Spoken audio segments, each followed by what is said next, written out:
Bon, et ben, ce que je propose, c'est qu'on démarre. On a passé les 4 minutes bretonnes, on va dire. Je suis Sébastien Legros, même si c'est marqué François Brisson qui s'excuse aujourd'hui parce que il a d'autres impératifs. Je suis le coordonnateur de l'Institut régional de formation de Bretagne et on a le privilège et l'honneur de recevoir aujourd'hui Gilles Maléco, qui est le responsable fédéral, notamment de tout ce qui est mini-basket, mais aussi de la commission jeunes. Voilà, donc il va y avoir un déroulé. Gilles va intervenir un petit peu sur les priorités sur le mini-basket et puis nous expliquer un petit peu sa vision et la vision de la fédération sur le mini-basket. Voilà, donc je tenais, avant de démarrer, de remercier déjà Rosen Savin, qui est CTF dans le 35 et qui nous a permis de mettre en place cette visio. Voilà, donc Gilles, je te laisse la parole et puis je vais juste apporter quelques précisions par rapport au fonctionnement. Vous avez un chat dans la petite bulle là qui se trouve en haut à droite. Et si vous voulez poser des questions à Gilles, vous les posez directement dans le chat. Et puis nous, on interrompra Gilles plusieurs fois dans le déroulé pour pouvoir échanger sur vos questions. Voilà. Je vous demande aussi de couper vos micros et puis voilà. Voilà, Gilles, la parole est à toi et merci encore d'être là. Bonjour Sébastien, même si je t'ai déjà salué tout à l'heure et qu'on a déjà pas mal échangé, merci de m'avoir accompagné pour mettre en place ce GoToMeeting. J'avais pas l'habitude de cette application. Bonjour à tous. J'en connais beaucoup certainement. Peut-être que d'autres me connaissent pas ou peu. Donc je vais me présenter très succinctement parce que je pense qu'on a plein de choses à échanger ce matin. Donc, je suis Gilles Maléco, responsable du service jeunesse à la Fédération. J'ai cette chance inouïe de pouvoir faire ce travail et d'être le représentant du mini-basket sur le territoire national. Donc aujourd'hui, la cellule que représentent Sébastien, Rosen et puis François m'ont demandé de parler un petit peu des recommandations pour les U7, U9. Bien évidemment, vous m'interrompez quand vous voulez. Si vous voulez des précisions, tout le monde me connaît, je suis très disponible, donc n'hésitez pas. Moi, je pense qu'il est bon dans la formation ou l'information de nos jeunes entraîneurs, voire des plus anciens, de rappeler un petit peu ce qu'est le mini-basket sur le territoire national et de faire un petit clin d'œil à ceux qui l'ont créé et mis en place, parce que grâce à eux, et vous en avez l'exemple là à l'écran. Grâce à eux, eh bien, nous avons de quoi nous occuper pour de très longues années encore. Donc, je voulais faire un petit clin d'œil à Monsieur Lavergne, mais également à tous les autres qui nous ont aidés à mettre en place ce mini-basket au niveau national. Un bel héritage. Voilà, donc Sébastien, tu me confirmes que ce PowerPoint sera à disposition, bien sûr, de tous les stagiaires qui sont là à l'écoute de cet exposé. Oui, alors deux choses, c'est qu'on va mettre en replay déjà la visio. Ensuite, deuxièmement, le PowerPoint, on le mettra à disposition sur le site de la Ligue ou sur la page de l'IRFBB qui est en construction. Voilà, donc dans un horizon très proche ou même par mail, vous pouvez nous envoyer un mail et on transférera avec plaisir le document de Gilles. Donc, tout d'abord, l'école de mini-basket, eh bien, c'est vraiment un moment et un espace dédié pour les plus jeunes, de 11 ans et moins. Je rappelle que le mini-basket, c'est de 11 ans à 6 ans et qu'à partir de 5 ans maintenant, nous avons une autre catégorie qui s'appelle le micro-basket. C'est quelque chose qui est tout nouveau, mais vous aurez l'occasion d'en savoir plus très bientôt. Et puis, on a pris le parti, nous, depuis l'ère de Monsieur Bernard Gava, c'est-à-dire qu'il y a une vingtaine d'années, de dire que c'était bizarre qu'un club n'ait pas de mini-basket. Donc, on a choisi un petit mot, pas de club sans mini-basket. Voilà, donc je vous fais grâce, bien sûr, de la lecture. Je vous laisse découvrir tout ça tranquillement. Les thèmes qui m'ont été proposés d'aborder, les voici. Caractéristiques d'un public U7, U9, avec ses généralités et ses spécificités. Qu'est-ce que la pédagogie pour les enfants de cet âge-là? Le langage qu'il faut utiliser pour qu'on puisse être entendu et compris de la part de tous ces petits bouts de chou. La posture est importante également, ainsi que la méthode de travail, mais surtout et avant tout, les qualités d'un éducateur seront incontournables pour s'occuper des petits bouts de chou. Les diplômes, parfois, ne suffisent pas pour que l'on soit compétent au niveau des éducateurs. Parfois, les papas, les mamans, les enseignants, toutes ces personnes, peu diplômés ou pas diplômés, font souvent un très très très gros travail parce qu'ils ont l'âme éducative et ils savent se comporter avec les enfants. L'enfant a vraiment besoin d'un environnement attractif, certes, mais surtout rassurant. On m'a demandé d'évoquer également la manière dont on pouvait imaginer comment se faire entourer, et on partira sur une philosophie plutôt que sur des grands discours, et puis surtout le savoir-être. Voilà, donc on va démarrer sur ces petits points qui ont été proposés pour que l'on puisse tranquillement avancer dans cet exposé. Donc les grandes généralités d'un public U7 U9 au plan physique, eh bien c'est un enfant qui a besoin de se dépenser physiquement en permanence. Il a une puissance musculaire peu développée et il possède une charpente osseuse fragile. Donc il faut faire extrêmement attention sur tout ce qui est lié, par exemple, je vais donner un exemple qui me vient comme ça, c'est tout ce qui est montée d'escalier, c'est inutile. Tout ce qui est pompe, c'est inutile. Il faut laisser l'enfant courir, sauter, lancer comme il a envie et comme il peut le faire. Il grandit plus vite qu'il ne prend de poids, donc, et il est infatigable. Donc ces choses-là, il faut vraiment qu'on les ait en tête. L'enfant de cet âge-là n'est pas un adulte en miniature, c'est un enfant qui a des caractéristiques particulières et précises, et pour lesquelles on devra être très vigilant sur le comment se comporter avec lui, sur ce qu'on va lui demander. Au plan moteur, eh bien, c'est une période de construction de l'apprentissage moteur et ses possibilités sont grandes. Donc, on a un panel de choses devant nous, mais parfois, suivant son âge, eh il a 5 ans, il peut pas aller au-delà de ça. Il a 6 ans, il peut aller un petit peu plus loin. Il a 7 ans, il peut aller encore un petit peu plus loin. Donc, toutes ces choses-là doivent être vraiment dans la tête de chacun d'entre nous quand on s'occupe des petits. Il faut les laisser faire comme ils ont envie de faire. Parce que malheureusement, à cet âge-là, ils ne peuvent pas répondre aux demandes de l'adulte.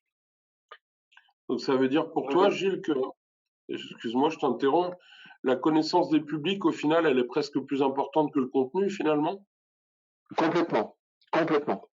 Tu ne pourras jamais faire passer un contenu si tu ne connais pas les compétences, les savoirs, si tu ne connais pas les caractéristiques de l'enfant. Voilà. Un enfant de 5 ans est différent d'un enfant de 6 ans et différent d'un enfant de 7 ans. Et parfois, ils sont dans la même catégorie. Ils jouent peut-être même ensemble. Et donc, ces enfants-là, ils doivent être, comment dirais-je, ils doivent être sensibilisés différemment. On ne peut pas leur demander de faire tous la même chose. C'est pas possible. Voilà. Par exemple, le tir en course, par exemple, courir vite vers l'avant, savoir faire une passe. Un enfant de 8 ans saura faire une passe, un enfant de 7 ans ne saura pas faire la passe. Alors qu'il a eu les mêmes approches pédagogiques. Donc voilà, il faut être vraiment vigilant, attentif, et ça va organiser tout ça, un comportement qu'on va tranquillement énoncer lors de cet exposé. Pour les spécificités, pour un enfant de 5 ans, l'enfant imite avec le geste d'imitation et de mimétisme que vous connaissez bien. Il veut sauter à la corde, grimper, franchir des objets, mais il est incapable de réagir rapidement à un signal. Donc c'est pas la peine de lui demander de faire une course de corde à sauter, parce que déjà il va pas y arriver. Il a envie de le faire, il aime beaucoup faire, mais il peut pas faire. Donc il faudra être vigilant sur ce discours-là et sur les challenges qu'on pourra leur demander lors des entraînements. En fait, sa vitesse dépend de 3 paramètres. La prise d'information, est-il capable de prendre une information rapidement? À 50, c'est peu aisé pour lui. la planification des choses et l'exécution des choses. La planification, ça veut dire quoi? Ça veut dire faire ça, puis ça, pour aller là. Eh bien, un enfant de 5 ans, il va mettre beaucoup de temps pour pouvoir être capable de réagir à votre commande. Et malheureusement, on sait bien que la prise d'information, plus elle sera rapide et plus la vitesse sera grande. Mais pour cela, il faudrait être patient.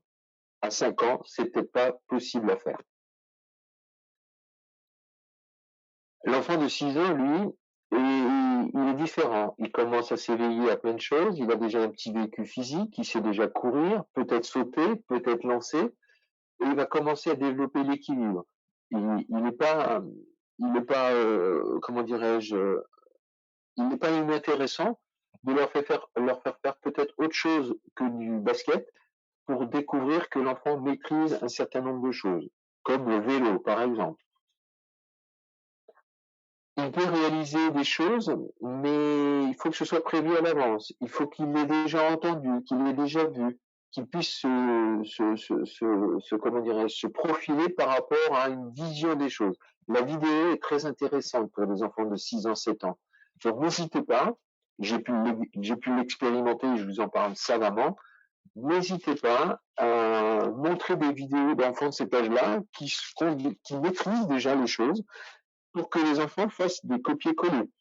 Voilà, et tentent de faire la même chose que ce qu'ils ont vu à l'écran. Donc ça se fait très facilement avec le panel de vidéos que nous avons en magasin. Vous pouvez tout à fait, avant un entraînement, dire à l'enfant, voilà, aujourd'hui on va voir ça, ça et ça, sur le tir, sur la passe, sur le dribble, et voilà ce qu'on va vous demander. Et vous leur montrez la vidéo d'1 minute. Derrière cela, la situation pédagogique, la mise en action sera plus aisée et l'enfant aura une idée de ce qui l'attend. L'information sera donc plus rapide pour lui. Donc c'est à partir de 6-7 ans qu'on pourra lui montrer des petites choses pour qu'il essaie de faire des copier-coller, comme on l'a dit tout à l'heure.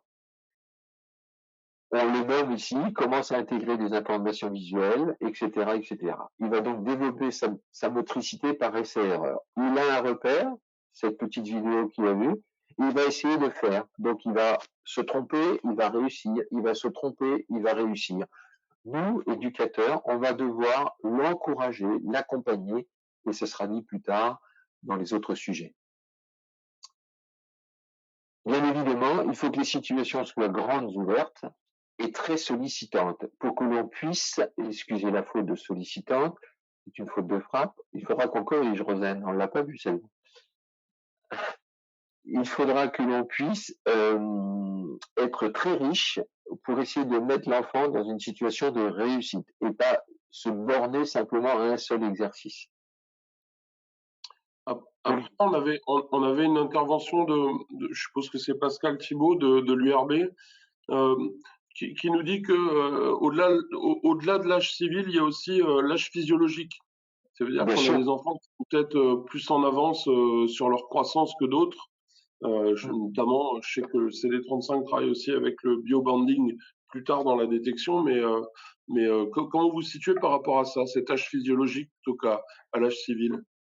Eh bien, je serais tenté de dire cet âge physiologique, il sera facilement reconnaissable par des gens qui ont des grandes compétences. Mais pour des gens, entre guillemets, et je respecte bien évidemment tous ceux qui s'occupent des plus jeunes, mais pour des gens lambda, ce sera très compliqué à évaluer. Donc, il va falloir qu'on demande aux gens d'être tout simplement patients. L'âge physiologique d'un enfant de 6 ans en début d'année ou d'un enfant de 6 ans en fin d'année, et tu as raison de le souligner, eh bien, il sera visible simplement par un jeu d'essai-erreur. C'est-à-dire que l'enfant va pas réussir ou l'enfant va réussir. Tout simplement parce que l'enfant, physiologiquement, il est moins avancé qu'un autre. Il sera pas étonnant de voir qu'un enfant arrête, mette le ballon sous le bras et regarde les autres faire parce qu'il n'y arrive pas, alors qu'il a le même âge, il a 6 ans. Donc c'est simplement parce qu'il essaie de comprendre comment je peux faire pour réussir. Il faudra être très proche de ces enfants silencieux, souvent, pour continuer à les intéresser à la pratique. Et le fait qu'ils ne puissent pas faire quelque chose qui est demandé, eh bien, lui proposer de tenter de le faire différemment. Donc, c'est des situations, comme on l'a vu dans le précédent slide, des situations très riches. Il faut qu'on ait un panel de choses à proposer à l'enfant pour qu'il puisse se mettre en activité et répondre avec ses besoins qu'il a en lui, ses besoins physiologiques, avancer ou peu avancer. Est-ce que j'ai répondu à peu près, Sébastien? Oui, tout à fait, mais l'idée, c'est qu'on prenne en compte aussi, par exemple, un gamin qui est né le 1er janvier et un gamin qui est né le 30 décembre, en fait, il y a quasi un an d'écart, et un an d'écart à cet âge-là, c'est déjà quelque chose d'énorme en termes de maturité physique, mais aussi psychologique. Donc, il y a plein de paramètres à prendre en compte dans la connaissance de l'enfant, en fait. Voilà. Et un des paramètres qu'on sait très mal gérer quand on est entraîneur débutant, c'est les fautes de comportement. Parfois, ça peut organiser un gamin qui n'arrive pas à faire les choses qu'on lui demande, ça peut organiser des fautes de comportement, c'est-à-dire qu'il va montrer qu'il sait faire autre chose, mais c'est pas ce qu'on attend de lui. Donc il peut mettre le bazar dans un groupe. Et ces gens-là, ces enfants-là, il faut être capable de les gérer quand on a une vingtaine de gamins dans la salle et qu'on a ces fautes qui peuvent être liées au fait que l'enfant ne réussisse pas ce qu'on lui demande. Donc, il faut multiplier les possibilités d'agir pour les enfants de cet âge-là. Il faut proposer des situations motivantes, des situations riches, des situations ouvertes, et il faut laisser du temps pour découvrir et trouver des réponses. On s'en fout de savoir qu'après la troisième séance, le gamin marque ou pas un panier. S'il marque un panier, tant mieux. S'il ne marque pas, c'est pas grave. On va continuer, on va être patient et on va faire en sorte qu'il puisse y arriver à un moment ou à un autre. Il faut, comme c'est indiqué, il faut structurer l'apprentissage en parlant avec lui. Ça, c'est hyper important. Et pas n'importe comment, on le verra tout à l'heure dans le langage. Euh, Ne pas lui imposer des exercices physiques dont pourrait penser qu'ils vont l'aider à se développer. Parce que c'est faux. Il faut le laisser faire comme il a envie de faire. La souplesse, alors là, c'est un grand débat. Nous avons pris le parti de dire, il vaut mieux pas faire que de faire pas bien, en termes d'étirement. Et si l'enfant a une pathologie, il saura, puisque les professionnels de la santé lui auront montré comment faire, il fera lui-même ses exercices d'étirement s'il en a besoin. Mais si nous, jeunes entraîneurs que nous sommes, à 17, 18 ans, voire plus vieux, on n'a pas la compétence pour organiser toute cette phase de l'étirement, il vaut mieux ne pas faire que de faire pas bien. Pourquoi? Ben, tout simplement parce que les enfants ont des cartilages de conjugaison qui sont aux extrémités de chacun de leurs membres. Et si on écrase ces cartilages de conjugaison en faisant pas bien les choses, eh bien, on risque de nuire à leur croissance. Donc, il faut faire extrêmement attention à toute cette phase d'étirement. La force, bon, bien évidemment, vous l'avez compris, à cet âge-là, il n'y a pas de musculation orientée. La musculation générale se développe au gré des choses qu'on leur demande. La vitesse, eh bien, la vitesse, c'est très simplement, il faut les laisser aller à leur vitesse à eux, qui sera leur plus grande vitesse d'exécution, et qu'on leur demandera de tenter de mettre en place. Bien sûr, il faudra avant tout travailler à la réaction à un signal plutôt que de faire des exercices de vitesse comme dans d'autres sports où, où il y a les compétences pour le faire. Nous n'avons pas la compétence et en plus, ça sert à rien. Résistance, bien évidemment, c'est à bannir. Endurance, aucun danger. L'enfant est endurant naturellement, donc il faut le laisser faire comme il a envie, comme il peut.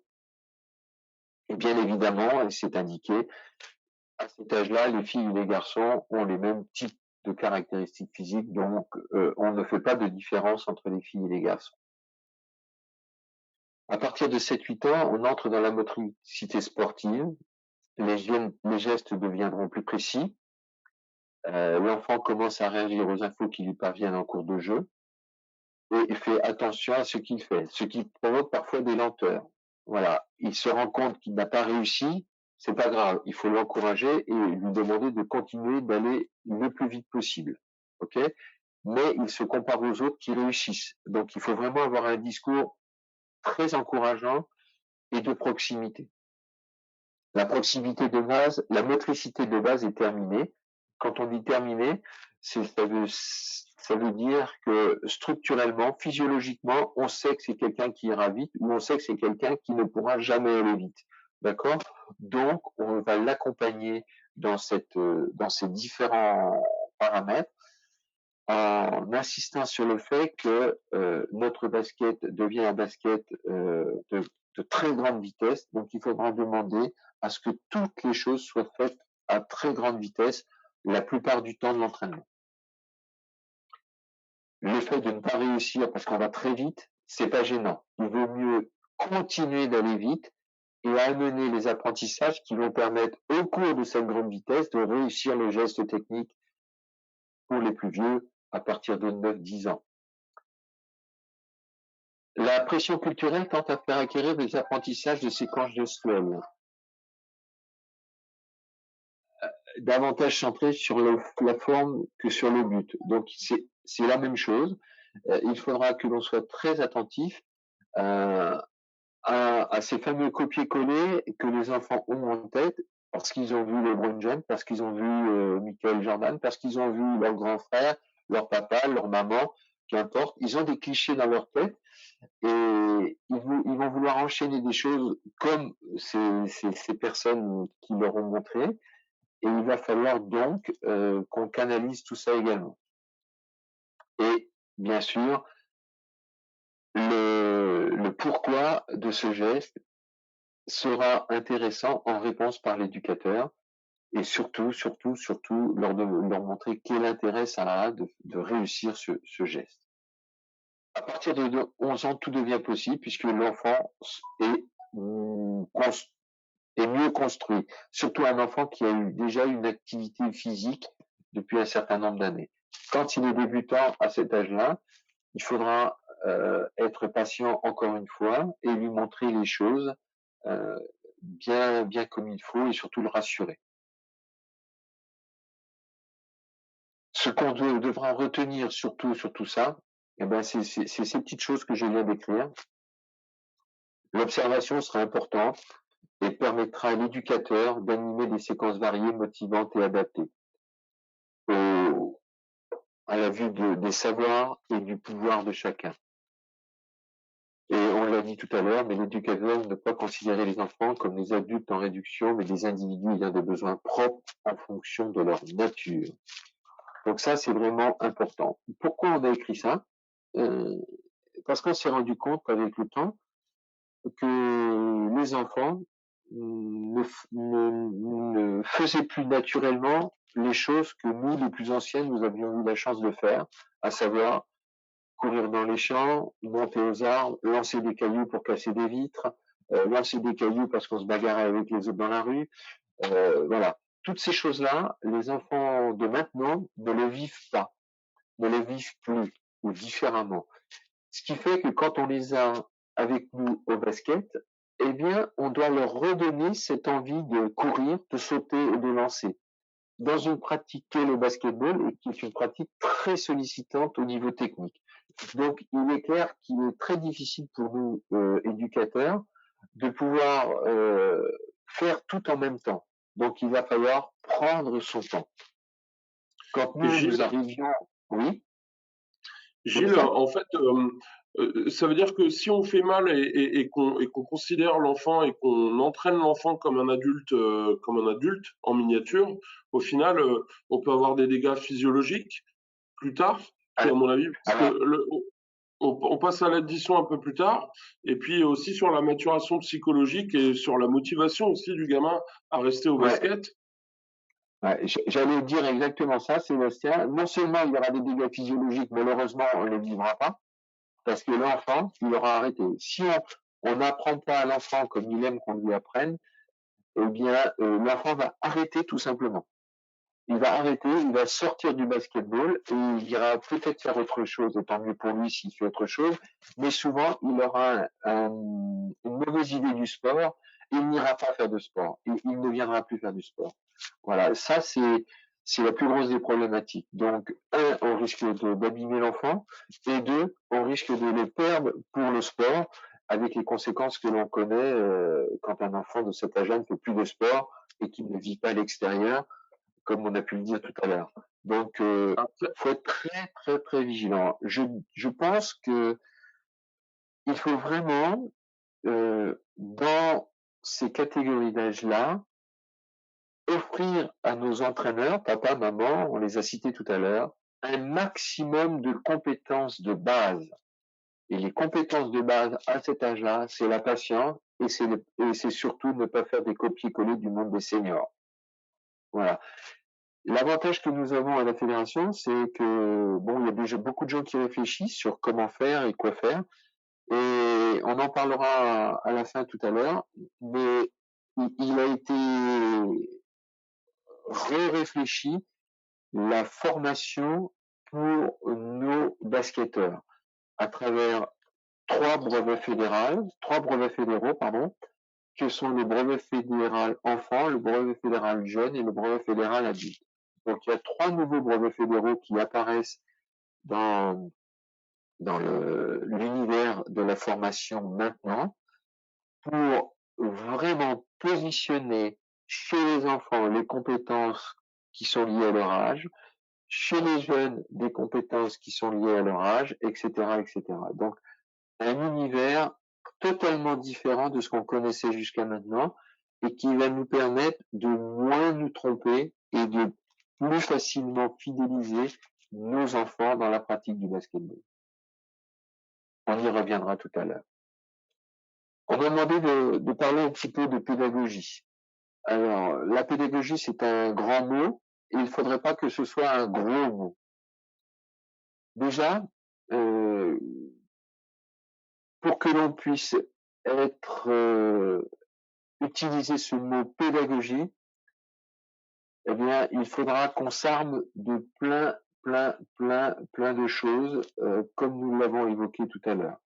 Dans tous les cas, pour devenir un bon pédagogue, il faudra utiliser d'une bonne pédagogie. Je l'ai résumé de la manière suivante. Il faudra user de l'un pour devenir l'autre. Okay. On ne pourra pas être un bon pédagogue si on n'a pas de compétences pédagogiques.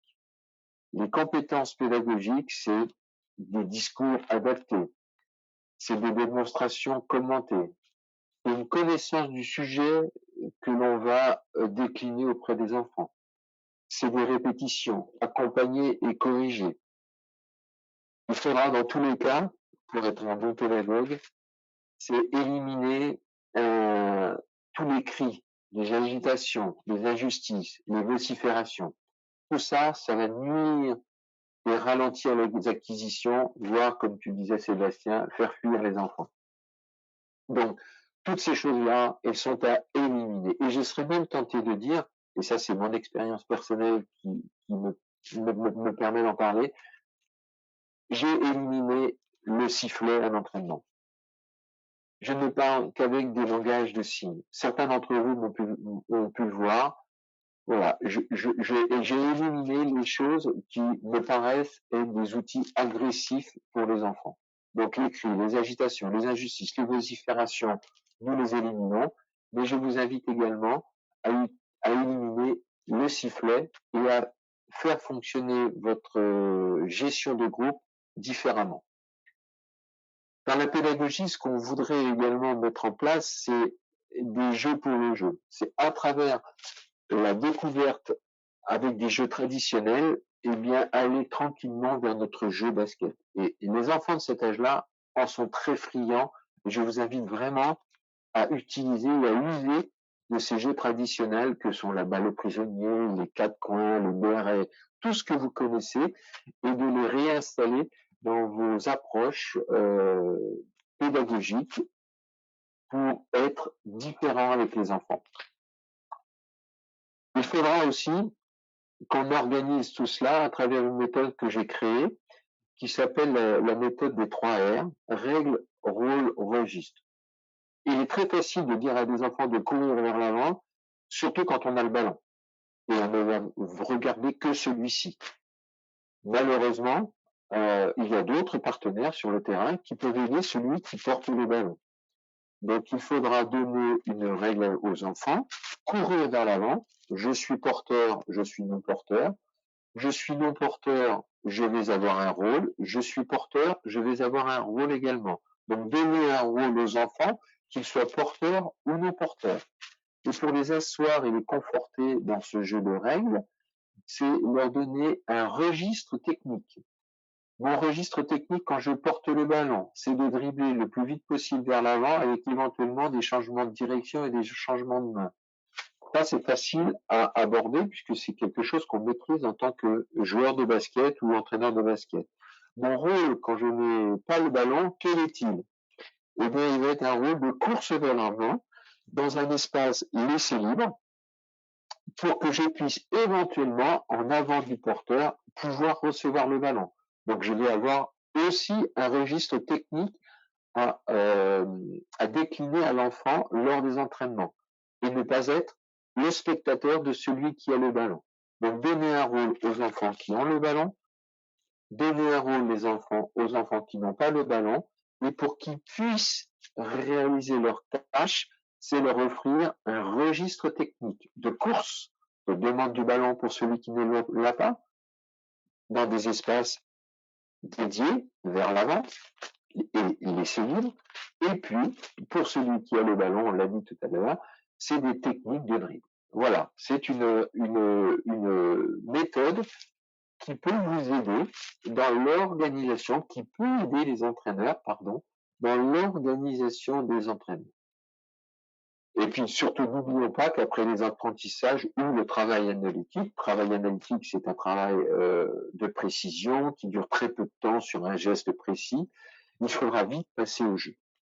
La patience, la valorisation, la gentillesse, le sourire resteront les meilleurs ambassadeurs de vos séquences.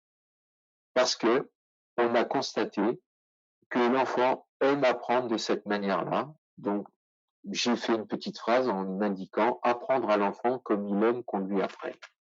Voilà, ça c'est vraiment un slide qui va permettre d'être différent auprès des enfants si l'on veut devenir un bon pédagogue.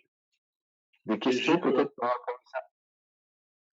Gilles, j'ai une petite question en fait sur quelle posture adapter en fait quand on veut mettre du cadre. En fait, est-ce qu'on doit être inflexible, mais c'est difficile en fait d'être accompagnant et d'être dans le sourire. Et à un moment donné, quand les enfants dépassent le cadre, quelle posture adapter finalement au mini basket?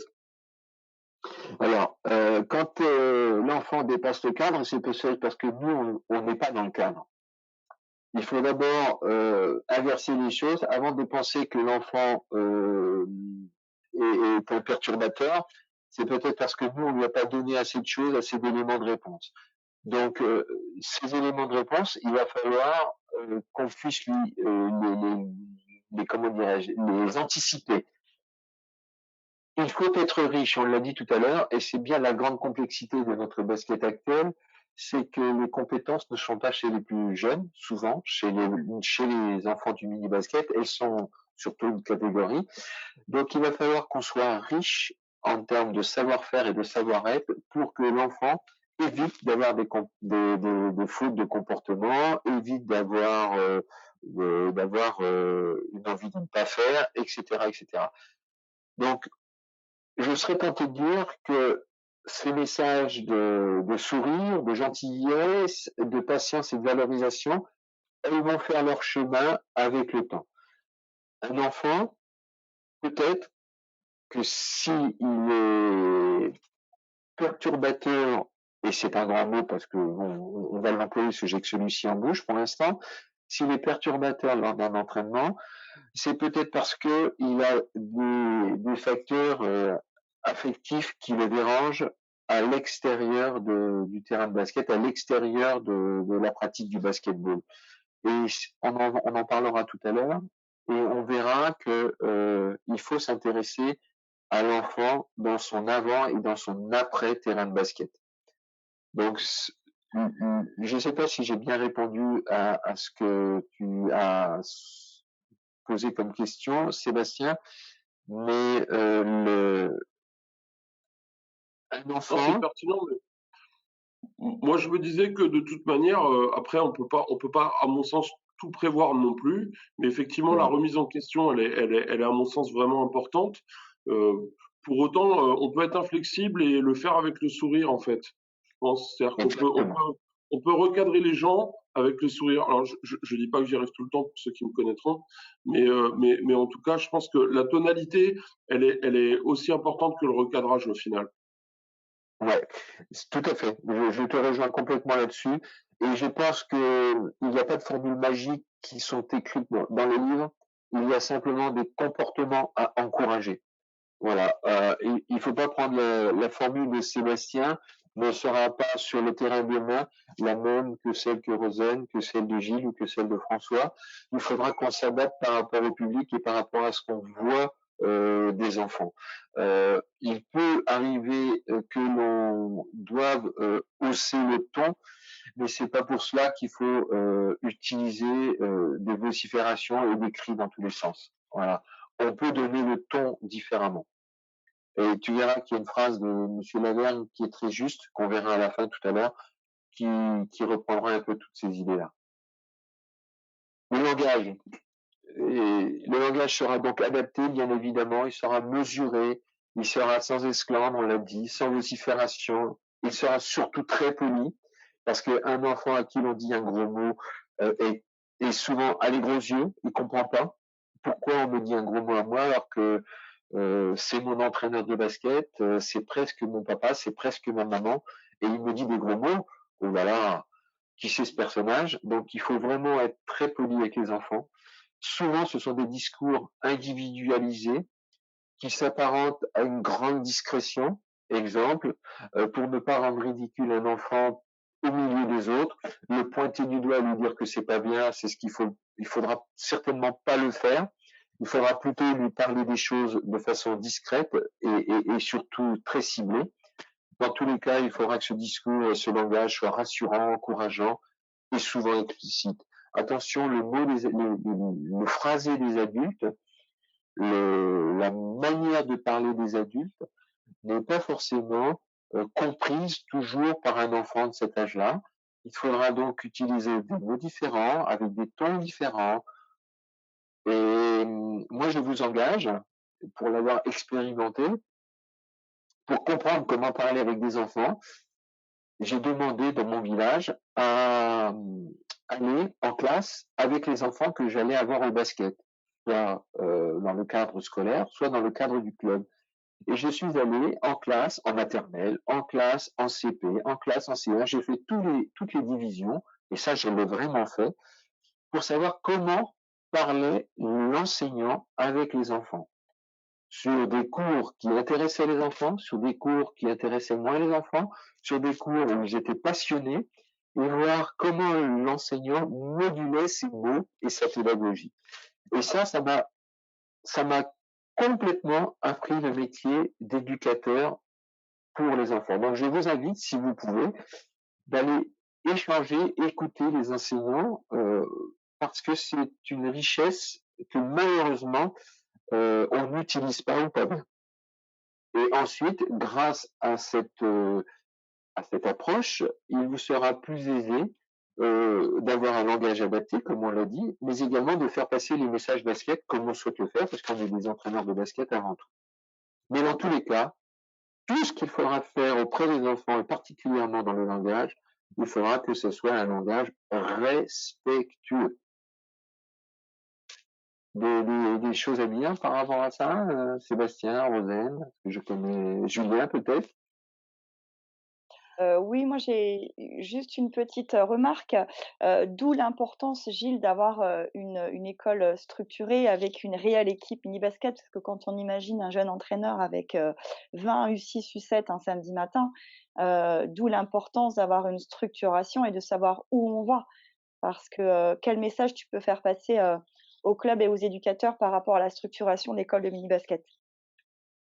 Alors moi, je souhaiterais que le mini basket soit pas un fourre-tout pour les entraîneurs, c'est-à-dire, je vais parler très crûment, hein, tant pis, hein, le garçon ou la fille qui est un senior, que l'on paye pour jouer dans une équipe et qu'on ne sait pas l'occuper dans la journée, on la met sur le mini basket et puis on dit bon voilà, et on la laisse tomber.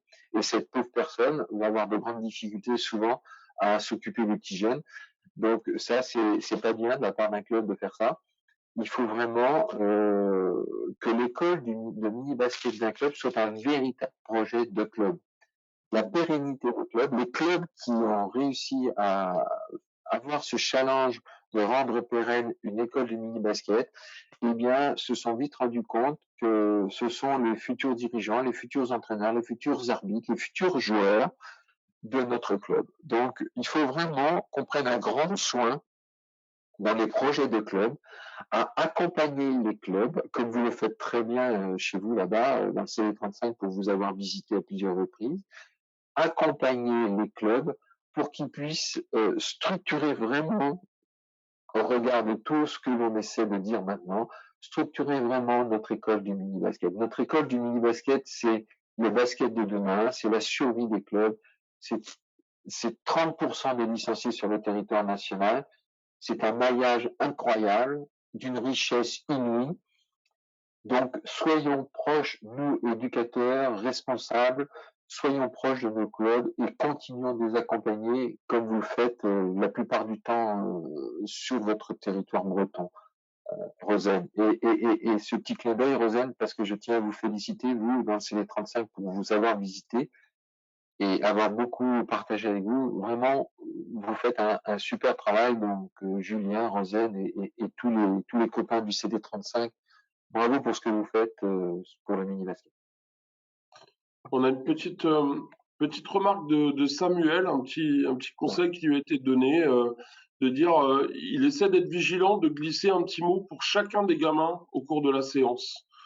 L'idée, c'est aussi, à mon avis, d'impliquer, de valoriser chacun des gamins, du meilleur au plus discret, au final. Et je pense que c'est montrer aussi qu'on fait partie du groupe et qu'on existe au sein du groupe. Ça fait partie de lutter contre l'exclusion ou contre le sentiment de pas appartenir au groupe. Et deuxième remarque d'une personne que je connais bien, qui s'appelle Benjamin Garot, qui dit qu'il faut jamais finir un entraînement avec une note négative pour un gamin. Oui, c'est Romain et Benjamin, bravo. Ben, continuez, vous êtes bien partis. Vous serez de grands et bons éducateurs et peut-être de grands et bons entraîneurs de basket, parce que le respect des enfants est hyper important. Donc, vous avez raison, c'est exactement ce qu'il faut faire. Bravo à vos éducateurs, bravo à tous ceux qui vous ont accompagné pour vous voir parler ainsi. Donc, et soyez les ambassadeurs de tout ce que vous mettez en place de cette manière-là. Vraiment, bravo. On continue, Seb? Allons-y. La posture. Alors la posture, c'est quelque chose que j'ai peut-être un peu de mal, et je ne me cache pas que je maîtrise pas tout, hein, il y a des choses que je sais pas faire, bien évidemment. Et la posture, je le dis à Rosen, j'ai beaucoup réfléchi sur ça depuis quelques temps, et particulièrement ce week-end pour vous être pour vous apporter le plus d'éléments possible. C'est vraiment quelque chose qui est à considérer et vraiment quelque chose à laquelle il faut faire attention. Ce sera très difficile pour des jeunes entraîneurs d'avoir une posture avec une attitude affective et une posture avec une attitude professionnelle. Pourquoi? Parce que on n'a pas de vécu, on ne sait pas où on est.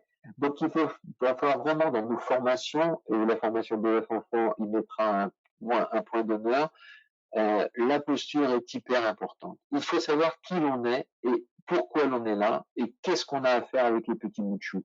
Donc deux grandes choses que j'ai souhaité retirer de toute cette recherche que j'ai faite ce week-end, c'est de se dire la première chose, c'est avoir une attitude affective.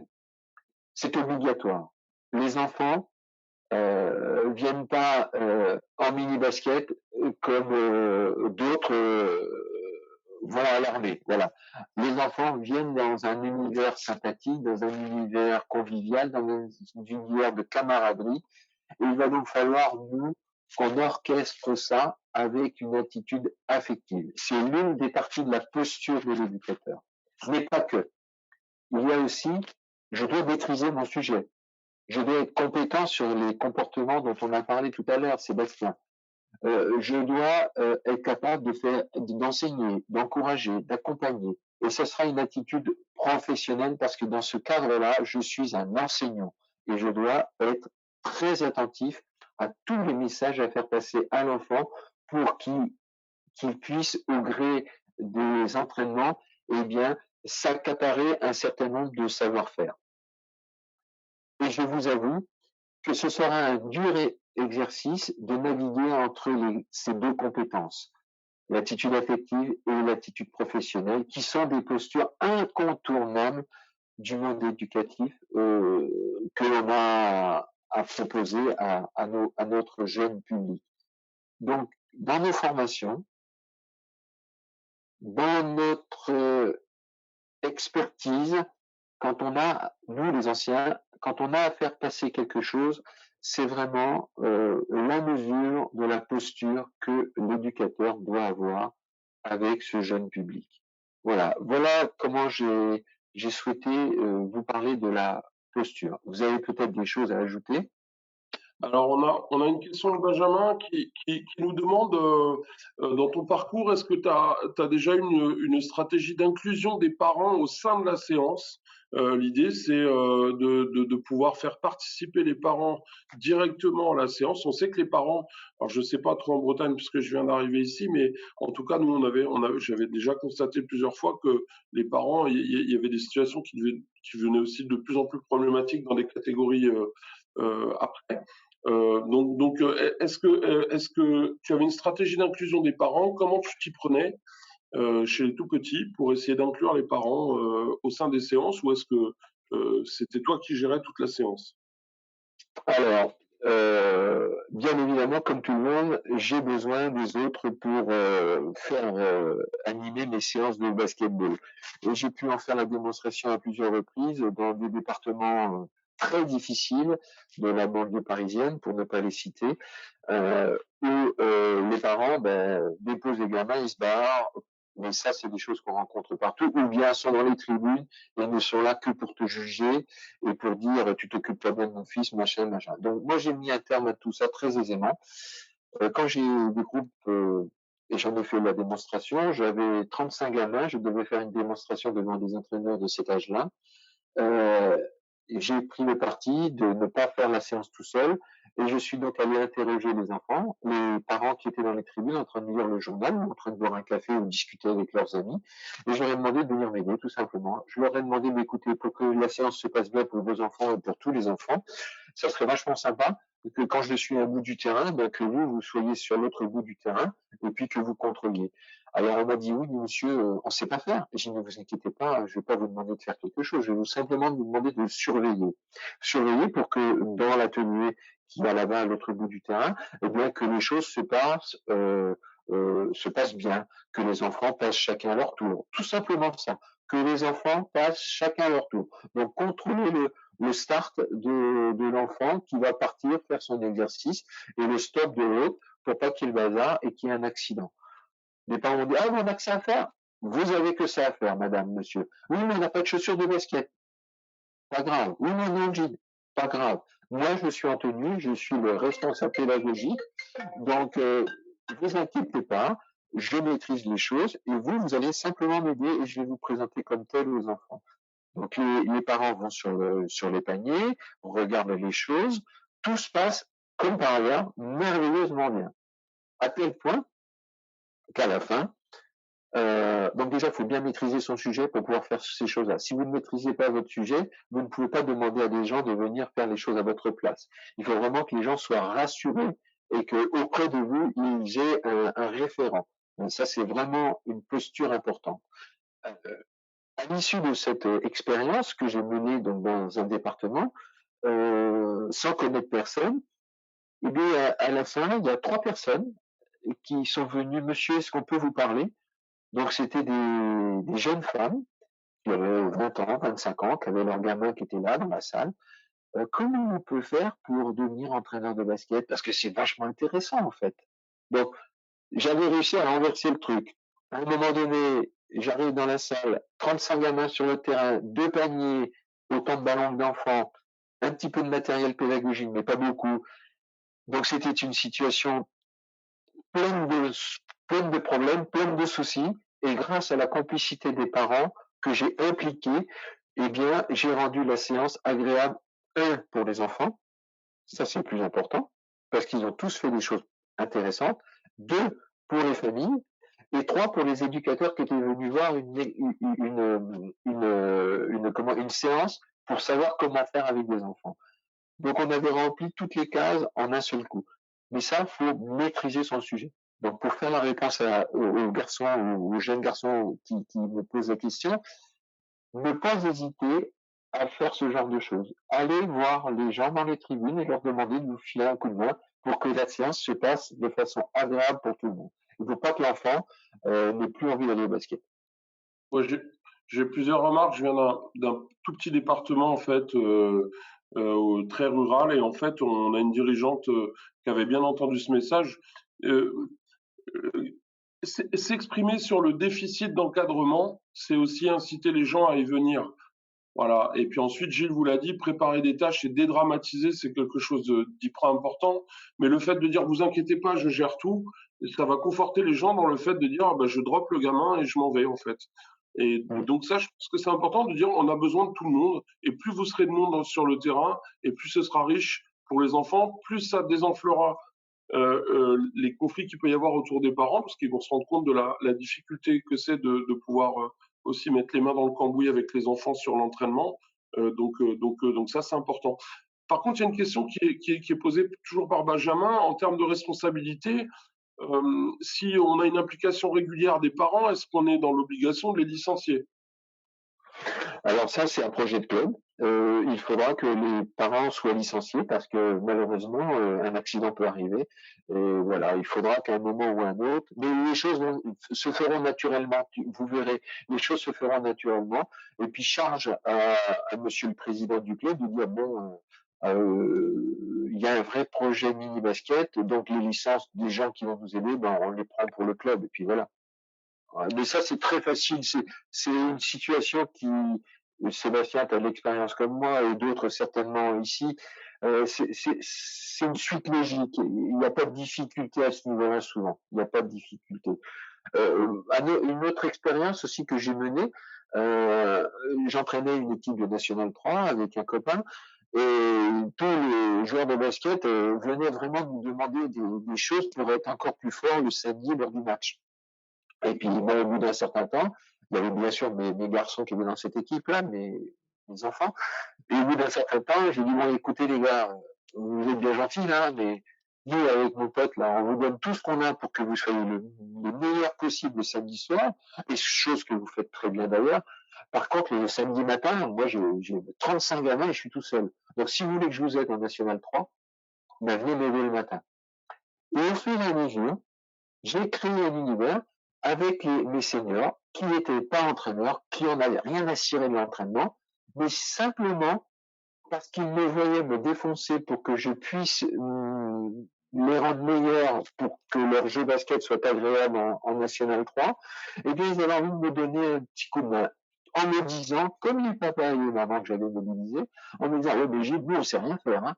J'ai dit, bah si, mais tu sais faire, tu sais jouer au basket. T'es grand, tu smatches, t'es grand, tu sais marquer à 2 points, 3 points, 1 point.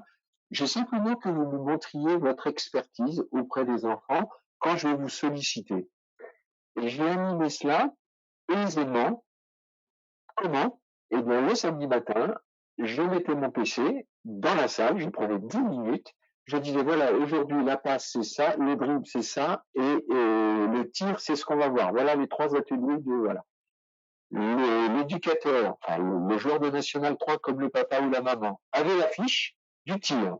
Un autre avait la fiche de la passe, un autre avait la fiche du dribble. Les enfants regardaient la vidéo. Et ils n'avaient pas de fiche, bien évidemment. Ils regardaient la vidéo pour faire un copier-coller. L'adulte, qui était derrière l'enfant, lui, regardait la vidéo, le comportement des enfants et sa fiche. Et avec ces 3 ingrédients, j'ai rendu autonome tous les accompagnateurs non expérimentés, avec moi en garde-fou bien évidemment, pour gérer s'il y avait un petit souci.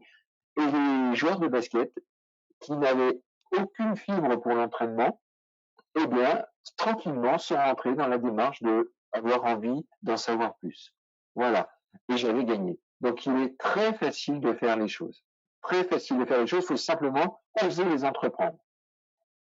On a deux remarques de Pascal Thibault de l'URB, donc qui est un entraîneur de National 1, hein, donc entraîneur de très bon niveau.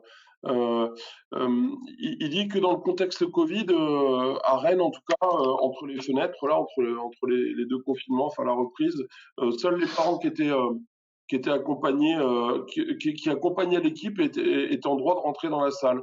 Donc lui, il a trouvé une opportunité pour faire rentrer des parents et trouver des nouveaux dirigeants. Donc il faut être inventif. Euh, Ouais. je viens de Lyon, il faut pas avoir peur de faire son Giroud en fait, hein, et de dire on n'a pas le sou, on joue le maintien, et puis de pleurer un petit peu. Mais même dans des catégories des gamins de U17, j'étais dans un club l'année dernière où des U17 régions, on leur a juste demandé de filer un coup de main sur l'école de basket et elles sont toutes venues parce qu'elles ont aussi du contenu sur des tirs en course, des départs en dribble, des gamines qui jouent en région ou à un bon niveau départemental. Elles sont en capacité de corriger des gamins, peut-être pas de mettre en place des exercices, mais au moins de vous filer un coup de main et de corriger. Et puis surtout en termes de démonstration, moi à 55 ans ou 60 ans ou 45 ans, quand j'avais envie de montrer un geste technique, ben, je le maîtrisais moins bien qu'à 25 ans. Et particulièrement un truc qui plaît beaucoup aux enfants, c'est faire smatcher quelqu'un. Donc moi quand je disais allez-y, allez vers le panier et imaginez que vous pouvez smatcher un enfant de cet âge-là, il me regarde, il me dit ouais mais Toto, toi tu sais pas smatcher. Enfin il me le dit pas, mais il me le fait comprendre. Alors, quand j'ai un garçon de National 3 qui est avec moi, eh ben, je dis, bon, allez, vas-y, Harold, montre-moi comment on fait un smash. Boum, il fait un smash. Et ça, au niveau des enfants, c'est vachement important. C'est vachement important. Comme le papa ou la maman, qui ne savent pas jouer au basket, qui sont boulangers, qui sont informaticiens, qui sont assistantes utiliser les compétences de chacun.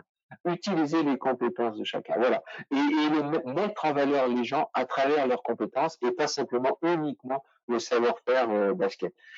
Merci Pascal de nous avoir apporté ce petit éclairage. Merci encore une fois Pascal, et je le dis devant tout le monde là, où, si je me souviens bien, tu étais venu une fois quand j'avais fait une intervention en Bretagne, et j'avais été très heureux de te voir dans les tribunes et surtout d'avoir les comment dirais-je les éclairages que tu avais pu nous apporter sur le sujet que je traitais sur le terrain. Donc merci d'être avec nous et je suis très heureux qu'un entraîneur de ton niveau s'intéresse toujours au mini basket. C'est vraiment un grand bonheur pour le basket Cocorico, le basket bleu blanc rouge. Et Solène nous fait remarquer qu'elle avait plus de facilité à intégrer des parents que les jeunes du club. Et elle disait quels sont les arguments avancés pour réussir à intégrer ces jeunes, selon toi? Eh ben, il faut qu'il y ait une communion entre toutes les catégories d'âge. Un groupe minime dans un club, c'est un groupe qui vient de Benjamin et qui va aller en cadet. Donc, il ne faut pas que chacune des équipes soit esselée dans le club. Il faut qu'il y ait un projet sportif, il faut qu'il y ait un lien entre tous les entraîneurs, il faut qu'il y ait des passerelles entre les catégories. À un moment ou à un autre, un Benjamin va devenir mini. Donc, à partir du mois de février, le Benjamin et le mini vont s'entraîner ensemble avec leurs deux entraîneurs. Voilà, c'est vraiment un projet de club. Et de cette manière-là, il sera plus facile, plus aisé quand on s'implique sur toutes les catégories. Je sais qu'on va me dire, ouais, mais j'ai pas que ça à faire, j'en fais déjà beaucoup. Je sais tout ça. Mais si on veut de bons résultats, eh ben, il va falloir en faire encore plus pour pouvoir permettre à tout le monde d'intéresser à la pratique des plus jeunes. Et quand vous allez être maître pédagogique, dire, mais moi je suis là, donc je suis là, je vais être avec vous, je vais vous accompagner. C'est comme votre entraînement du mercredi après-midi. Vous allez voir, c'est facile. Venez avec moi. Voilà. Quand les enfants, quand les jeunes adolescents vont savoir que vous êtes avec eux, vous, leur entraîneur, eh bien, les choses vont mieux se passer. Après, Si je peux Vas-y, Pardon. Rosen, je t'en prie. Je peux me permettre, le JAP prend d'autant plus son importance, parce que quand on parle de JAP, on est surtout dans l'arbitrage, mais n'oubliez pas le mot participer. Nous, je sais qu'il y a des clubs, souvent à 12-13 ans, ils demandent aux enfants de vraiment de s'intégrer et de participer à la vie du club. Donc là, je pense qu'il y a une réelle réflexion. Et souvent, en fait, après un certain âge, on n'a plus le temps de s'occuper des ados, parce que voilà. Mais je pense que là, il y a une réelle réflexion, et tu as parlé de projet club pour des adolescents. Et moi, je trouve que c'est très intéressant. Il y a des clubs qui font, je crois que c'était Landerneau, mais je sais qu'il y en a aussi sur le 35, où on est un peu comme le conseil municipal des jeunes, c'est-à-dire vraiment rentrer à l'intérieur des équipes adolescentes pour aller grappiller, chercher et les faire réfléchir à la vie du club. Je pense que ça, c'est hyper important. Moi, tout à fait. je peux vous remonter aussi une petite expérience qu'on avait fait dans un club que je connais bien. Et en fait, on avait mis des parrains. C'est-à-dire que les U18 parrainaient des U7 et U8, les U13 parrainaient des U11, et chaque gamine avait une ou deux gamines en parrainage. Et puis, on leur a fait comprendre aussi qu'elles avaient des tables le week-end. Donc, les U17 tenaient la table des U15, les U15 tenaient la table des U17, et ainsi de suite. Et ça a créé une vraie émulation au sein du club national à la base. L'idée, c'est aussi de faire comprendre aux gens que le club, c'est pas un lieu uniquement de consommation. C'est pas je paye, je fais mes entraînements et je m'en vais, mais qu'il y a tout le travail, et la carte JAP va participer largement à ce cadre-là. Gilles, il va nous rester, allez, moins de 10 minutes. Donc, je Ok. vais plus t'interrompre, en fait. Méthodologie, donc bien évidemment, les conseils et précautions du premier niveau, c'est de connaître les attentes des enfants et comment sont-ils venus au basket. C'est deux données qui paraissent anodines, on en parlait hier avec Rosane, mais qui sont hyper importantes. Pourquoi les enfants sont là? Et comment sont-ils venus au basket? Il y a papa, il y a maman, on veut se débarrasser de l'enfant pour aller faire les courses. Donc tout ça, c'est important parce que ça nous permettra d'être plus pertinent dans les messages à faire passer, mais aussi avoir une planification avec des objectifs suivant les catégories, voire les âges. C'est ce qu'on disait tout à l'heure. Préparer chaque séance et noter le plan A, le plan B, sans oublier les observations. Il serait bon qu'on se remette à écrire un petit peu les choses parce que Internet nous a un petit peu desservi à ce niveau-là, même si c'est une richesse intellectuelle et importante, qui peut être importante. Je pense que écrire les choses peuvent permettre de mieux réfléchir à ce que l'on va faire pour la séance de basket, même si ce sont que des mots-clés, mais écrire les choses, c'est important. Je pense qu'il faut qu'on remette un petit peu nos entraîneurs de ces catégories d'âge-là et d'autres sur l'écriture des séances pour suivre un plan logique de formation et puis surtout, merde, si ça marche pas, il faut que j'ai un plan B, voire un plan C. Donc, et en termes de méthode, c'est une des méthodes qui a prouvé tous ses bienfaits, bien évidemment, et je pense qu'il faudrait la remettre un petit peu au bout du jour parce qu'elle est un peu trop oubliée. Hier, je prenais l'exemple, et c'est pour ça que j'ai mis ces petits dessins-là. Je prenais l'exemple d'un club que j'ai visité pour une labellisation de l'école française de mini-basket, et il n'y avait pas de table. Le mec arrivait, les personnes arrivaient les mains dans les poches et déclinaient un contenu. Il était ce qu'il était, mais je comprenais bien qu'il n'était pas préparé. Alors, la séance suivante, j'ai dit aux garçons, essayez d'amener une table pour poser vos affaires. Alors, la table était là, la séance suivante, mais ils s'en sont servis pour s'asseoir dessus. Alors, j'ai dit, bon, si ça s'asseyent dessus, c'est qu'il leur manque une chaise. Donc, je suis allé voir le gardien du gymnase. Je suis pas chez moi, je suis dans un club que je visite. J'ai dit, monsieur, est-ce que c'est interdit d'avoir une chaise dans le gymnase à côté de la table? Il dit, non, pas de problème, on ne m'a jamais demandé, donc j'en ai pas mis. Donc, est-ce que vous pouvez me porter une chaise, s'il vous plaît? Donc, il m'a donné une chaise, je l'ai portée, je l'ai mis devant la table, et j'ai dit maintenant au garçon, vous avez une table et une chaise. Ah, là, il comprenait pas pourquoi j'avais fait ça. Et je lui ai dit, bon, la table, c'est un endroit pour se poser nous, et peut-être que ça serait intéressant que vous ayez des choses devant vous. Ben, pourquoi vous nous dites ça, monsieur? Ben, parce que ça fait 2 fois ou 3 fois que je viens vous voir, et je sais pas ce que vous faites, je comprends pas ce que vous faites. Donc, expliquez-le moi, et montrez-moi ce que vous faites. Si vous me, Si vous me montrez votre écrit, votre document référent sur lequel vous allez vous appuyer pour faire la séance, ça va m'intéresser certainement. Je vais être curieux. Là, je suis assis à l'autre bout de la salle, je comprends pas ce que vous faites. Expliquez-moi. Donc, je vous ai mis une table et une chaise. Donc, essayez de poser vos affaires dessus. Essayez d'échanger un petit peu avant l'entraînement et que vous n'arriviez pas les mains dans les poches. Donc, j'ai recréé un univers pour permettre d'être un peu plus crédible aux yeux des familles. Quelqu'un qui arrive les mains dans les poches sans rien et sans montrer ce qu'il va montrer aux enfants, c'est un peu embêtant. Les tables sont faites pour poser les affaires, pas pour poser les fesses, et les chaises sont faites pour poser les fesses. Donc, essayez d'organiser les choses comme ça. Eh bien, il y a eu un changement de comportement et un changement de posture, on peut en parler, qui ont permis aux éducateurs de mieux se comporter. Donc, les conseils de précaution sur la méthodologie, ben, c'est toutes ces choses-là, y compris un petit peu de savoir-être aussi.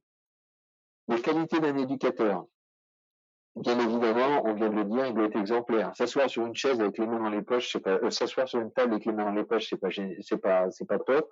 Avoir une casquette sur la tête dans un lieu public, c'est pas top. Donc, il faut être exemplaire. Arriver en jean, on essaye de ne pas le faire. On essaye d'arriver en tenue sportive. Ce qu'on demande aux enfants, on essaie de le faire pour nous-mêmes. S'intéresser à tous les enfants de la même manière, qu'ils soient petits, grands, bons, mauvais, qui sachent faire, qui sachent pas faire, qui soient experts, qui ne soient pas experts, on doit s'intéresser aux enfants de la même manière. Ça, c'est les qualités d'un éducateur. S'intéresser à l'enfant dans l'avant et l'après. On a dit tout à l'heure faute de comportement. Eh bien, ça peut être lié au fait que papa est malade, que maman a perdu son travail, que son grand frère qui vient d'avoir son permis a eu un problème avec sa voiture. Voilà, toutes ces choses-là qui peuvent perturber l'enfant pendant la séance de basket, où là, il n'a pas envie de le faire, où il a des fautes de comportement, parce qu'il a autre chose en tête, eh bien, c'est peut-être intéressant de savoir comment ça se passe dans l'univers de l'enfant, avant et après l'entraînement. Être à l'écoute des enfants à tout moment, à tous les moments. Ça veut dire que l'enfant a peut-être envie de dire des choses, donc utiliser des moments pour parler avec les enfants. Moi, j'appelle ça la récré. La récré, c'est quoi pour moi dans ma séance d'entraînement, avant que je mette le curseur de l'entraînement? C'est que je laisse arriver tranquillement tous les enfants. J'ai 1h30 d'entraînement pour mes U11, et bien de 15h à 15h10, 15h15, je laisse tranquillement les enfants arriver. Les enfants parler entre eux, les enfants, les familles peut-être avoir envie de me parler.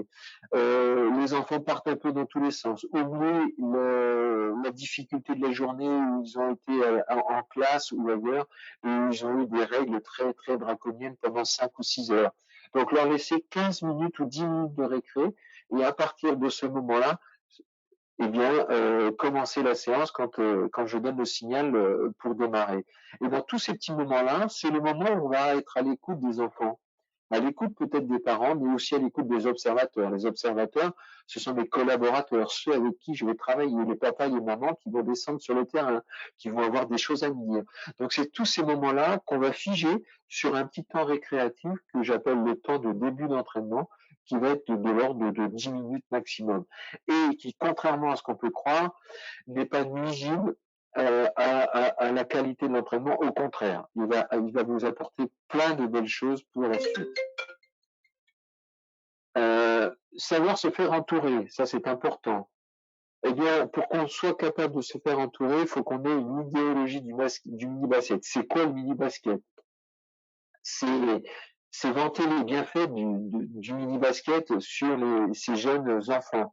C'est communiquer avec l'environnement de l'enfant et puis c'est surtout partager les projets éducatifs. Et je serais tenté de dire qu'il aurait fallu que j'inverse et mettre partager les projets éducatifs au début pour être capable, lors d'un entraînement, laisser la place à nos assistants s'occuper des enfants et faire pour les parents présents un petit éclairage sur notre école de basket. Et comment s'appelle école de basket? C'est un endroit où l'on va apprendre et faire apprendre des choses aux enfants.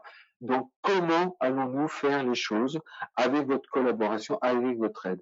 Et ne pas prendre encore 1h30 à un autre moment, là où les gens ne sont pas disponibles. Donc, partager le projet éducatif, c'est le faire au moment où les gens sont là, c'est-à-dire le moment où les gens amènent leurs enfants à la compétition, amènent leurs enfants aux entraînements. Et c'est pas forcément important d'avoir tout le monde. Faire qu'avec les gens qui sont là et leur dire ce que l'on va faire avec les enfants. Et ça fait partie des critères incontournables qui vont nous permettre de nous faire être entourés. Voilà, ne pas arriver dans la salle comme un sénateur, ne dire bonjour à personne, s'occuper que de l'heure et demie d'entraînement et repartir dans la foulée. Le mini-basket, c'est surtout pas ça. C'est surtout pas ça. Et si on veut se faire entourer, eh bien, il faut user de l'idéologie mini-basket, donc plein de choses à ce niveau-là, vanter les bienfaits du mini-basket, c'est écrit, communiquer avec l'environnement et surtout pour partager le projet éducatif. Je continue. Le savoir-être, on va dire que c'est notre magasin de compétences. Hein. C'est votre capacité d'agir et de réagir de façon adaptée à votre environnement. C'est trouver les bons comportements avec les jeunes licenciés, mais aussi ça correspond à ce que nous sommes et à nos compétences relationnelles. Si nous sommes une personne qui n'a pas envie d'être là et qui le fait par obligation, ça va être compliqué. Si nous sommes une personne qui a envie d'être là et qui cherche à vraiment bien faire pour que ce soit sympa pour les petits bouts de chou, eh bien là, ce sera beaucoup plus facile et ça sera ce que nous sommes. Les compétences, elles arriveront immédiatement dans la foulée parce qu'on aura envie de bien faire avec les enfants, donc notre savoir-être sera rapidement éclairé par tout ce qu'on va chercher pour que les enfants soient bien avec nous. Mais dans tous les cas, le savoir-être, il est indissociable du savoir et du savoir-faire. Le savoir, c'est ce que nous savons, nos compétences théoriques, et le savoir-faire, c'est ce que nous savons faire, et c'est nos compétences pratiques et opérationnelles. Ces notions se complètent et une influence les unes sur les autres. Donc c'est important que la personne qui va s'occuper du mini-basket, elle ait déjà envie d'être là. Et il sera facile après d'orchestrer les choses. Je suis désolé, il va nous rester moins de 5 minutes. Donc, eh ben, c'est parfait. Voilà. Donc, la Fédération française de basketball, c'est cet univers qui nous permettra d'apprendre à tout faire, hein, du mieux possible en tous les cas, avec bien évidemment, quand je dis Fédération française de basketball, j'inclus immédiatement les ligues et les cadres techniques de ligue, les comités départementaux et les cadres techniques départementaux, mais également toutes les IRFBB qui sont partie prenante dans la formation de l'entraîneur que tu représentes, Sébastien, aujourd'hui, et qui sont incontournables. La Fédération française de basketball, c'est tout cet univers-là, c'est pas que nous à Paris, et loin de là, loin de là. Donc, René Lavergne a très clairement dit les choses. C'est un orateur confirmé à la voix de Stentor qui n'avait pas besoin d'élever le ton pour imposer le silence. Ça te plaît bien, ça, Sébastien, je pense. Pour un bavard, oui, ça me plaît bien. Les ressources pédagogiques, classeur Baby-Ball, cahier technique 14 ans, site de la fédération, on vient de le nommer. Ici, vous avez le classeur technique 14 ans. Il suffit simplement de le prendre une des fiches et d'être sur le terrain avec cette fiche et vous ne vous tromperez pas dans les contenus. Ici, pour les plus petits, le cahier Baby-Ball qui lui vous aidera à structurer tout ce qui est entre 7 ans et moins. Vraiment très intéressant, avec des fiches où j'apprends seul, des fiches où j'apprends avec et des fiches où j'apprends contre. Donc 4 ans, 5 ans et 6 ans, c'est les caractéristiques de ces enfants-là. Donc n'hésitez pas à vous le procurer, il est vraiment très intéressant. Et puis la cerise sur le gâteau, c'est que le pôle 2, le pôle de formation, a créé et a réfléchi sur une nouvelle manière d'enseigner le basket aux enfants, et c'est le brevet fédéral enfant qui s'intéressera du 8 au 12 ans et qui sera vraiment d'actualité maintenant, même si le confinement a retardé un petit peu les choses, mais le contenu est fait, tout est fait, et les ligues et les instituts de formation pourront bientôt décliner ça auprès des publics intéressés. Voilà, j'en ai terminé. J'espère ne pas avoir été trop lourd sur ce que j'ai raconté. C'est un discours de personnes passionnées par le mini-basket. J'en fais encore et j'ai pas envie d'arrêter. Donc merci, merci, merci pour tous ceux qui étaient là. Je suis à votre disposition. N'hésitez pas à m'envoyer un mail, à passer par Rosen, à passer par Pascal, à passer par toi Sébastien, bien sûr. Déjà, vous aurez beaucoup de réponses auprès des personnes que je viens de citer, qui ont de fortes compétences. Mais si vous voulez aller encore au-delà, ben voilà, je suis à votre écoute et n'hésitez pas. Merci Sébastien pour ce moment. Merci Rosen, merci tout le monde. Voilà. Et je tenais encore une fois à remercier Rosen, hein, parce que c'est elle qui a vraiment monté tout le contenu qui était vraiment de qualité. Donc un grand merci à toi, Rosen, pour ton aide sur cette riche visio. Merci Gilles. On se connaît depuis très longtemps, donc c'est toujours des interventions de qualité qui sont passionnantes. Il y a eu des questions dans le chat, j'ai pas pu y répondre à toutes. Je t'enverrai les questions par mail et puis on essaiera d'y répondre et d'envoyer les réponses par mail. Donc on va remettre le replay de cette vidéo pour qu'elle puisse être consultable en distanciel. Ensuite, il y a un programme chargé cette semaine. Donc on a fait pas mal de choses sur les U18 compétitions, U18 nations. Sur la formation un petit peu de compétition. Demain, vous aurez une intervention de Vincent Bourdeau à 14h sur la formation prioritaire sur le U15, U18. Donc, on sera encore dans un volet un petit peu compétition. Ensuite, on aura vendredi matin à 9h une intervention de Pierre Golvan, le préparateur physique de l'URB, sur la préparation physique, sur les grands principes généraux de la préparation physique. Et puis, dès la semaine prochaine, en fait, on aura les mêmes interventions que Gilles a faites sur les autres catégories. C'est-à-dire qu'on aura Amélie Caillé qui interviendra sur les U11, on aura Julien Demeuré qui interviendra sur les U13. L'idée, c'est qu'on ait un petit peu toutes les catégories et les contenus prioritaires par catégorie qui étaient traités sur les webconf. Voilà, donc un grand merci à tous, un grand merci à Gilles, merci à Rosen, et puis j'ai envie de vous dire, portez-vous bien et prenez soin de vous. Salut, salut. Au revoir, Salut. merci.